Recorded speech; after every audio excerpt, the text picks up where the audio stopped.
खालसा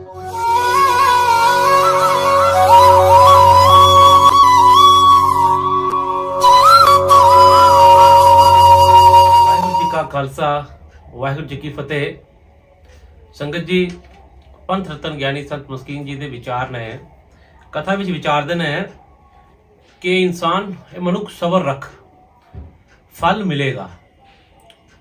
फल जरूर मिलता है, बस साडे भी सबर नहीं है। आओ मस्कीन जी कथा सुनिए तो कथा के अंत विचार करेंगे मस्कीन जी कथा विच की समझाते हैं सानू प्रीतम प्यारे का खुशी प्राप्त करने लई, फल प्राप्त करने लई की करना पेगा। आओ कथा सुनिए।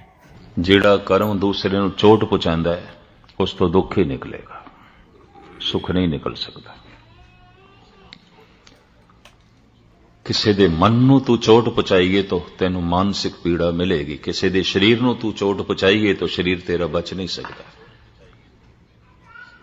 ਕਿਉਂਕਿ ਪ੍ਰਮਾਤਮਾ ਦੇ ਦਰਬਾਰ ਦੇ ਚ ਰੰਗ, ਰੂਪ, ਨਜ਼ਲ, ਭਾਸ਼ਾ, ਮਜ਼ਹਬ ਦੀ ਵਿਚਾਰ ਨਹੀਂ ਆਉਂਦੀ। ਤੇਰਾ ਰੰਗ ਕੈਸਾ ਹੈ, तेरा रूप कैसा है, तेरा मजहब की है, तेरा मुल्क कैसा है, तेरी भाषा की है, तेरा वर्ण की है, तेरी जात पात की है।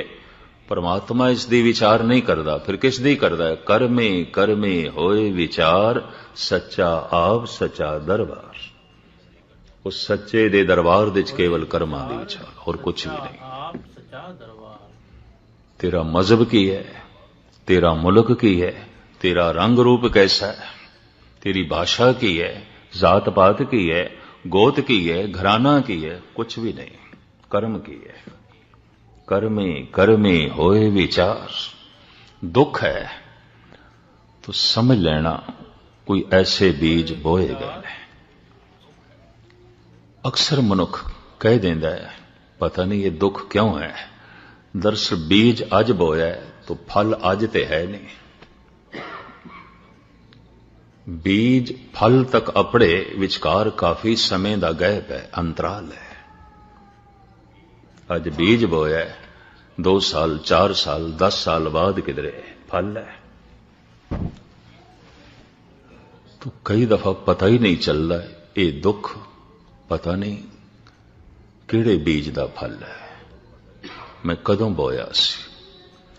श्री कबीर कहते अपने कर्म की गत मैं क्या जानू, मैं क्या जानो बाबा रे। हे प्रभु मैनू कुछ नहीं पता, मैं नहीं जानता। क्यों? तू ऐसा नियम बनाया, तू ऐसी मर्यादा बनाई है, बीज हुण बोईए ते हुणे फल नहीं है। उड़ीक करनी पड़ेगी, उड़ीक करनी पड़ेगी। मैं कणक अज बोई है, अज कणक नहीं है। मैं अज अंब का बूटा लाया है, अज मैनू अंब नहीं मिलने। मैं अज अंगूर की बेल लाई है, अज अंगूर कोई नहीं। आदमी फल लई, फुल्लां लई, अन्न लई 6 महीने, साल, 2 साल, 5 साल, 10 साल इंतजार कर सकता, करता है। सारी दुनिया चाहती है। पाठ कीता है, जप कीता है, अमृत वेले उठ्या है, कहंदे अज पाठ ते बड़ा कीता है, जब तक ते बड़ा कीता है, होया ते कुछ भी नहीं। ऐसे मिलते ने मैनू, होया ते कुछ भी नहीं, हद हो गई। अंब दा बूटा तू लाया है और तेरा विश्वास कायम है, कोई नहीं 2-4 साल बाद फल आएगा, आएगा। कई दफा मासूम बच्चे होंदे ने, क्योंकि मैं पिछे किसान का ही बच्चा रहा, घराना किसानां दा सी। बचपना ऐसा होंदा है, बीज हुण बोया है सवेरे ते शाम नूं फरोल के वेखदा पिया पुंगरदा पिया कि नहीं। बेसबरी बेसबरी। फिर सवेरे मिट्टी हटा रहा है। ये मैं इस वास्ते कह रहा, बहुत पुरानी गल, देश की वण तो पहली दी गल, फुल्लां दे बीज मैं बोए छोटे होंदे आ ते मैं शाम नूं फरोल के वेखा पिया। मां कहन लगी ये की कर रहे, सवेरे ते बोए ने। ते मैं कहा देखदा पिया पुंगरदे पए ने कि नहीं, सबर कर बई, 5-10 दिन सबर कर। मैं सवेरे देखा, शामी मिट्टी हटावां, सवेरे मिट्टी हटावां, एक दिन पिताजी ने कहा नहीं पुंगरणगे, तो बीज खराब कर देता है। इन्नी बेसब्री, बोए ने तो जरा सब्र रख। सवेरे मिट्टी हटा के देखना है, शामी मिट्टी हटा के देखना है, इतनी बेसब्री। किते थोड़ा जिहा पाठ सवेरे कीता है, गुरुद्वारे आके मत्था टेकिया, किधरे कड़ा प्रसाद दी देग भी कराई होगी, चलो लंगर भी कराया होगा, गुस्ताखी माफ। फिर देखदा फल ते कोई नहीं आया, फल ते कोई नहीं मिलिया। 4 दिन हो गए, हफ्ता हो गया, फल ते कोई नहीं मिलिया। मैं अर्ज करा, हो सकता है जमीन ते बोया होया बीज व्यर्थ भी चला जाए, कई बीज नहीं पुंगरदे, पर शुभ कर्मां दा बोया होया बीज जो अंतशकरण दी धरती दे च बोया है, एक तिल नहीं भन्ने घाल। महाराज दी बाणी कहंदी एक तिल जिन्नी घालना भी व्यर्थ नहीं जाएगी, फलीभूत होगी, लाजमी होगी। पतत पावन हर बिरद सदाए, एक तिल नहीं भन्ने घाले। तिल जितनी भी व्यर्थ नहीं जा, पर सबर ते रख। सबर ए स्वाओ जे तू बंदा दृढ़ करें, वध थी में दरियाओ टुट न थी वे वाहड़ा। बाबा फरीद, सागर दी तरह हो जाएगा अगर तू सबर रखिया, ते बेसबरी नाल तू मिट्टी हटांदा रहा तो शायद बीज पन तो रह जान। इधर तू शुभ कर्म कीता, इधर तू गुरु ते गिले भी करदा रहा, तो गिले करना एक होर कर्म हो गया, इसका भी अपना फल है। फिर तो मैं अर्ज करा, हुक्म लिख दुख सुख पाई है। लिखे हुए हुक्म दे मुताबिक दुख चलता है, सुख चलता है। लिखे हुए हुक्म दे मुताबिक कोई उत्तम है, नीच है। बो दिता है बीज तो फल ते झोली दे च आवेगा। हाफिज होए ने ईरान दे च एक सूफी संत, मैं इन्हां दा मकबरा देखिया सी शिराज दे च। ईरानी कारीगरां ने ते ईरानी श्रद्धालुआं ने कच्छ नूं ढाल के मकबरा बनाया है। ये नहीं कच्छ लिया के उत्थे फिट कीता, नहीं, कच्छ नूं पिघला के दीवारां, गुंबद सारा ही कच्छ। और ईरानी कारीगरी दा एक नमूना है, दुनिया तो लोकी आउंदे ने देखते ने। कबर ते सोना चाड़िया है, सारा दिन उसदे कलाम दी टेप चलदी रहिंदी है। उर्दू, परशियन ते इंग्लिश दे नाल नाल उसदा अनुवाद भी चलदा रहिंदा है, ताकि लोकां नूं पता चले फकीर की कहंदा है। जो आए ने देखण उन्हां नूं पता ते चले फकीर की कहंदा है। हाफिज दा एक मित्र सी, बड़ी दुखी हालत दे चो हाफिज दे कोल गया, अपने दुखां दा रोना उसने रोया। तो हाफिज दा एक कलाम मैं थोड़े सामने रखा, वो कहंदा है, यार रा खुद करदा ला इलाज नेस्त। ध्यान नाल सुनना, यार रा खुद करदा रा इलाज नेस्त, करदनी ख्वैश ओ आमदनी पेश। ऐ मेरे मित्र, जो तू कर चुके हैं इहदा इलाज मेरे कोल नहीं है। जो तू बो चुके हैं इहदा इलाज मेरे कोल नहीं है। जो तू बो चुके हैं ये फल झोली दे च पाण नूं राजी हो जा, मैं कुछ भी नहीं कर सकता। क्यों? ये विधान खुदा दा है, मेरा नहीं। ये नियम उसदा है, मैं उसदे नियम दे च मुदाखलत नहीं कर सकता, मेरी पहुंच ही नहीं है। वाहिगुरू, संत दा कम है, फकीर दा कम है उसदे नियम दी जानकारी करा दे, बस इतना। उदा धर्म, धर्म तो मुराद मर्यादा दी जानकारी करा दे। संत उसदे नियम नूं बदल नहीं सकता, संत उसदे नियम दी जानकारी करा सकता है।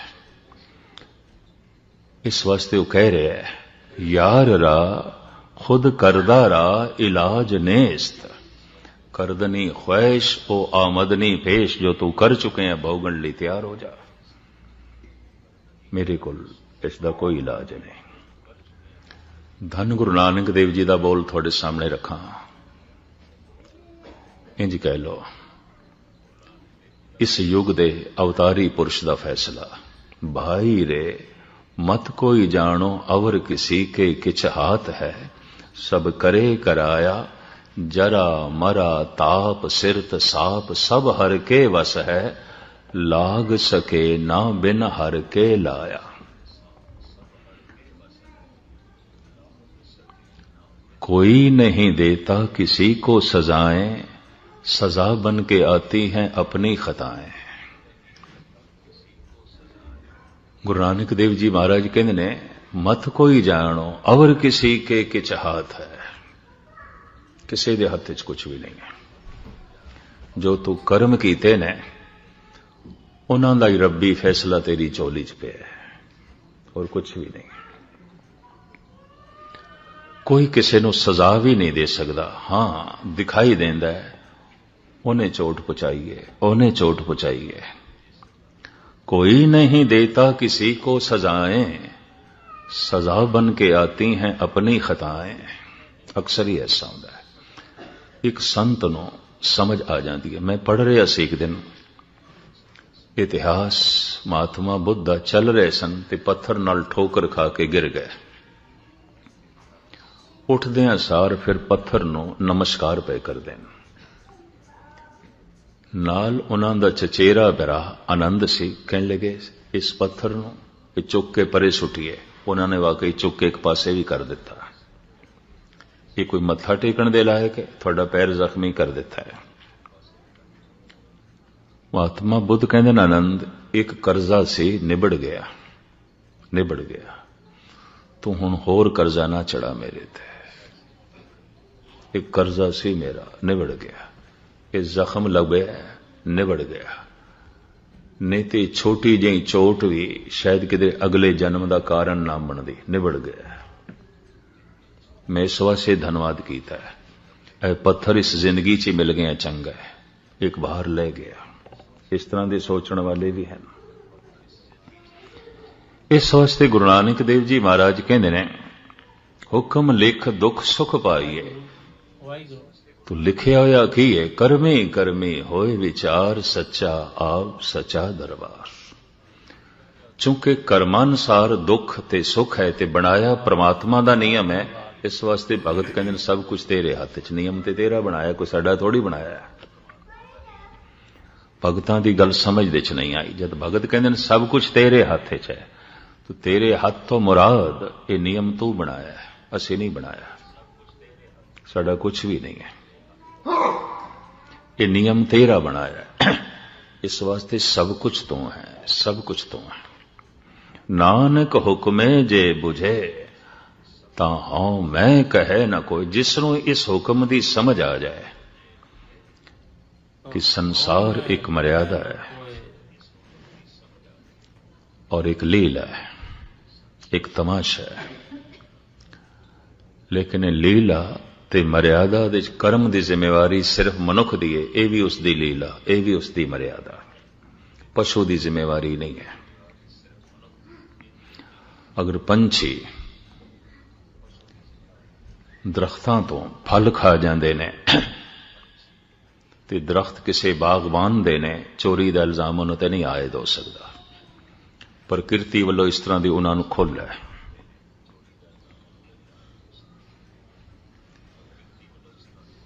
ये नहीं कह सकते ये तो चोरी की थी। दरख्त किसने लाया तो खांदे तुसी फिर। इत्थे घोंसला बना लिया दरख्त किसे दा तो तुसी अपना आलना बना लिया। ये अचेत दुनिया है।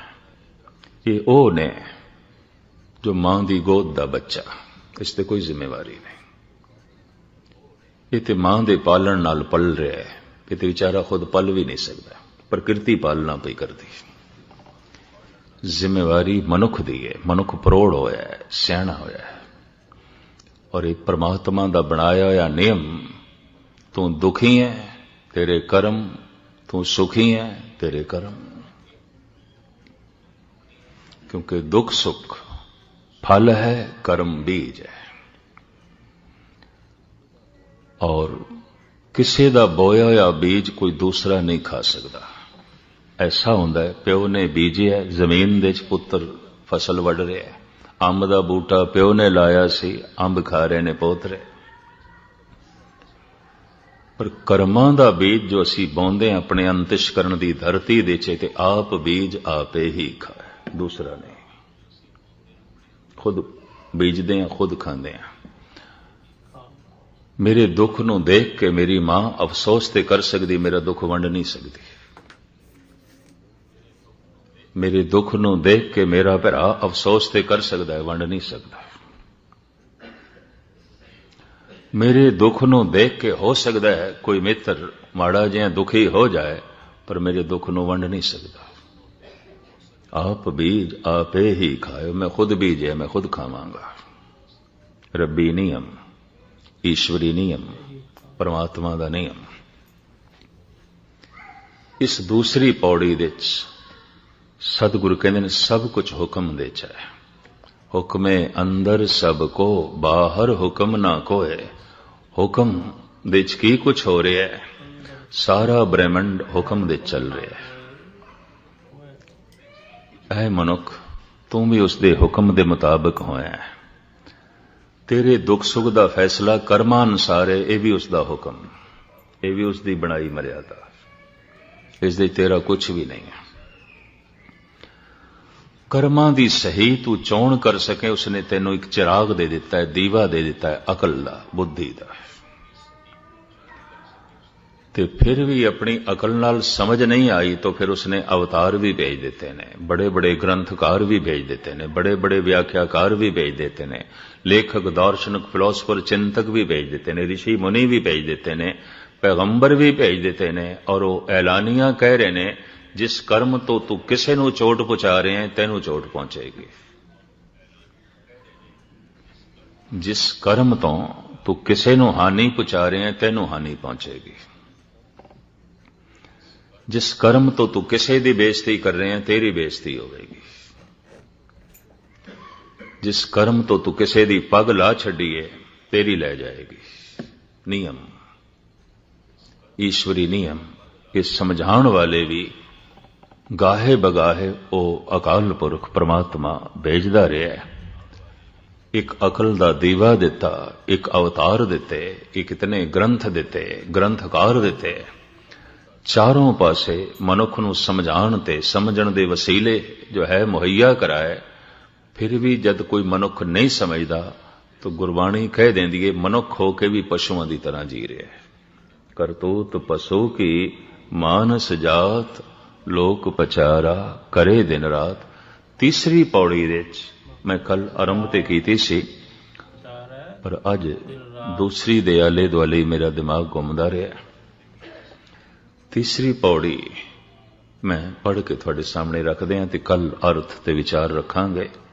ਗਾਵੇ ਕੋ ਤਾਣ, ਹੋਵੇ ਕਿਸੇ ਤਾਣ, ਗਾਵੇ ਕੋ ਦਾਤ, ਜਾਣੇ ਨਿਸ਼ਾਨ।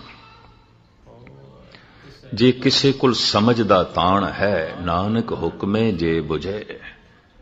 ਜੇ ਕੋਈ ਬੁਝ ਗਿਆ, ਸਮਝ ਗਿਆ, ਜਾਣ ਗਿਆ, ਤੇ ਜਾਣਨਾ ਇੱਕ ਸ਼ਕਤੀ ਹੈ, ਬੁਝਣਾ ਇੱਕ ਸ਼ਕਤੀ ਹੈ, ਇੱਕ ਕਲਾ ਹੈ।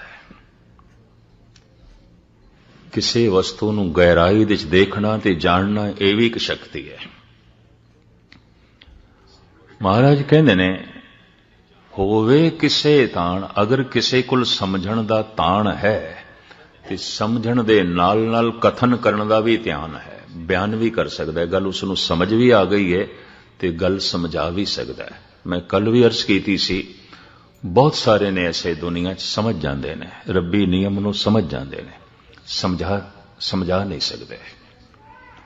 ਔਰ ਬਹੁਤ ਸਾਰੇ ਐਸੇ ਵੀ ਨੇ ਜੋ ਸਮਝਾਉਂਦੇ ਤੇ ਪਏ ਹੁੰਦੇ ਨੇ, ਲੇਕਿਨ ਖੁਦ ਨਹੀਂ ਸਮਝਿਆ ਉਹਨਾਂ ਨੇ। ਇਹ ਵੀ ਮੈਂ ਅਰਜ਼ ਕਰਾਂ, ਖੁਦ ਨਹੀਂ ਜਾਣਿਆ।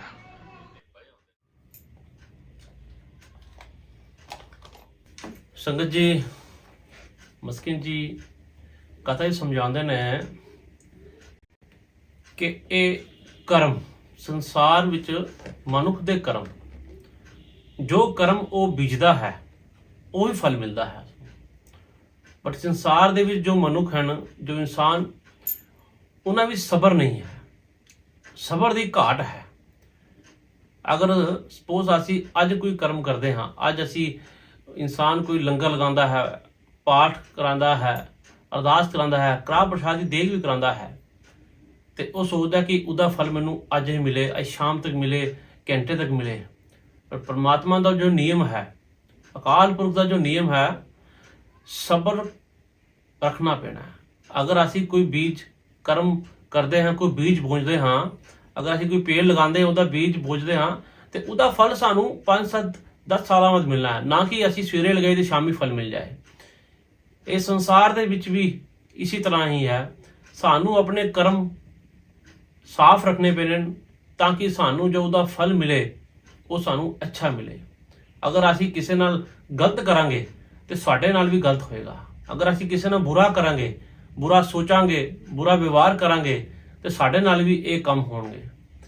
ਸਾਡੇ ਕਰਮ ਹੀ ਸਾਨੂੰ ਸੰਸਾਰ ਦੇ ਵਿਚਰਾਉਂਦੇ ਹਨ, ਚਲਾਉਂਦੇ ਹਨ। ਪਰਮਾਤਮਾ ਨਾਲ ਜੁੜਨ ਦਾ ਇੱਕ ਮਾਰਗ ਰਸਤਾ ਸਾਡੇ ਕਰਮ ਹਨ। ਇਸ ਕਰਕੇ ਸੰਗਤ ਜੀ, ਸਾਨੂੰ ਆਪਣੇ ਕਰਮ ਸਾਫ਼ ਰੱਖਣੇ ਚਾਹੀਦੇ ਹਨ ਤੇ ਮਨ ਕਰਕੇ ਸਾਨੂੰ ਪਾਠ ਪੂਜਾ ਕਰਨੀ ਚਾਹੀਦੀ ਹੈ, ਅੰਮ੍ਰਿਤ ਵੇਲੇ ਉੱਠਣਾ ਚਾਹੀਦਾ ਹੈ, ਝੂਠ ਫੇਰ ਤੋਂ ਬਚਣਾ ਚਾਹੀਦਾ ਹੈ, ਤਾਂ ਕਿ ਇਸ ਸੰਸਾਰ ਦੇ ਵਿੱਚ ਸਾਡੇ ਕੋਲ ਵਿਚਰਦਿਆਂ ਅਗਰ ਕੋਈ ਗਲਤੀ ਵੀ ਹੁੰਦੀ ਹੈ ਤੇ ਮਹਾਰਾਜ ਸਾਡੀਆਂ ਗਲਤੀਆਂ ਨੂੰ ਬਖਸ਼ਣ ਤੇ ਸਾਡੇ ਮਾਰਗਦਰਸ਼ਨ ਕਰਨ। ਇਹ ਸੰਸਾਰ ਵਿੱਚ ਮੈਕਸਿਮਮ ਇਨਸਾਨ, ਜਿਤਨੇ ਵੀ ਇਨਸਾਨ ਹਨ, ਜ਼ਿਆਦਾਤਰ ਲੋਕ ਬੁਰੇ ਖਿਆਲਾਂ, ਬੁਰੀ ਸੋਚਾਂ ਵੱਲ ਸੋਚਦੇ ਹਨ। ਅੱਛੇ ਕਰਮ ਨਹੀਂ ਕਰਨਾ ਚਾਹੁੰਦੇ, ਅੱਛੇ ਕਰਮ ਨਹੀਂ ਕਰਦੇ ਹਨ। ਬੁਰੇ ਕਰਮ ਕਰਕੇ ਉਹ ਜਲਦੀ ਆਪਣੀ ਤਰੱਕੀਆਂ ਪਾਉਂਦੇ ਹਨ, ਸੋਚਦੇ ਹਨ ਕਿ ਅਸੀਂ ਗਲਤ ਕੰਮ ਕਰਾਂਗੇ ਤੇ ਅਸੀਂ ਜਲਦੀ ਪੈਸੇ ਵਾਲੇ ਬਣ ਜਾਵਾਂਗੇ। ਬਟ ਪੈਸਾ ਇੱਕ ਸੰਸਾਰਿਕ ਇੱਕ ਵਸਤੂ ਹੈ, ਸੰਸਾਰਿਕ ਚੀਜ਼ ਹੈ। ਇਹ ਤੁਹਾਡੇ ਜੀਵਨ ਦੇ ਲਈ ਸਿਰਫ ਇੱਕ ਸੰਸਾਰ ਤੇ ਸੀਮਤ ਹੈ। ਤੁਹਾਡੇ ਅੱਗੇ ਜੀਵਨ ਲਈ ਉਹ ਇੱਕ ਹੀ ਨਾਮ ਹੈ, ਇੱਕ ਹੀ ਪੈਸਾ ਹੈ, ਉਹ ਹੈ ਪਰਮਾਤਮਾ ਦਾ ਨਾਮ, ਪਰਮਾਤਮਾ ਦਾ ਜਪ, ਵਾਹਿਗੁਰੂ ਦਾ ਸਿਮਰਨ। ਉਹੀ ਤੁਹਾਡਾ ਸਹੀ ਪੈਸਾ ਹੈ ਜੋ ਤੁਸੀਂ ਕਮਾਉਣਾ ਹੈ ਤੇ ਆਪਣਾ ਜੀਵਨ ਸਫਲ ਕਰਨਾ ਹੈ ਤੇ ਇਸ ਸੰਸਾਰ ਦੇ ਵਿੱਚ ਤੁਸੀਂ ਵਿਚਰਨਾ ਹੈ। ਸੰਗਤ ਜੀ, ਵੱਧ ਤੋਂ ਵੱਧ ਅਸੀਂ ਨਾਮ ਨਾਲ ਜੁੜੀਏ, ਅੱਛੇ ਕਰਮ ਕਰੀਏ, ਅੱਛਾ ਬੀਜ ਬੋਈਏ, ਤਾਂ ਕਿ ਜੋ ਸਾਨੂੰ ਫਲ ਮਿਲੇ ਉਹ ਵੀ ਸਾਨੂੰ ਅੱਛਾ ਮਿਲੇ। ਫਲ ਅੱਛਾ ਹੋਏਗਾ ਤੇ ਸਾਡਾ ਜੀਵਨ ਵੀ ਅੱਛਾ ਹੋਏਗਾ ਤੇ ਸਾਡਾ ਪਰਿਵਾਰ ਵੀ ਅੱਛਾ ਰਹੇਗਾ। ਸੰਗਤ ਜੀ, ਕਥਾ ਬਹੁਤ ਪਿਆਰੀ ਸੀ। ਮਸਕੀਨ ਜੀ ਨੇ डिटेल ਵੀ ਸਮਝਾਇਆ। ਅੱਛੇ ਕਰਮ ਕਰਨੇ ਚਾਹੀਦੇ, ਅੱਛਾ ਬੀਜ ਬੁਝਣਾ ਚਾਹੀਦਾ ਤਾਂ ਕਿ ਸਾਡਾ ਜੀਵਨ ਜੋ ਹੈ ਉਹ ਸਾਫ਼ ਸੁਥਰਾ ਪਰਮਾਤਮਾ ਨਾਲ ਜੁੜਾ ਰਹੇ ਤੇ ਅਸੀਂ ਇਸ ਸੰਸਾਰ ਤੋਂ ਪਰਮਾਤਮਾ ਦੇ ਨਾਲ ਜੁੜ ਕੇ ਜੀਵਨ ਬਤੀਤ ਕਰ ਸਕੀਏ। ਸੰਗਤ ਜੀ, ਦਿਓ ਇਜਾਜ਼ਤ, ਨਵੀਂ ਕਥਾ ਵਿਚਾਰਾਂ ਦੇ ਨਾਲ ਫਿਰ ਸਾਂਝ ਪਾਵਾਂਗੇ। ਵਾਹਿਗੁਰੂ ਜੀ ਕਾ ਖਾਲਸਾ, ਵਾਹਿਗੁਰੂ ਜੀ ਕੀ ਫਤਿਹ।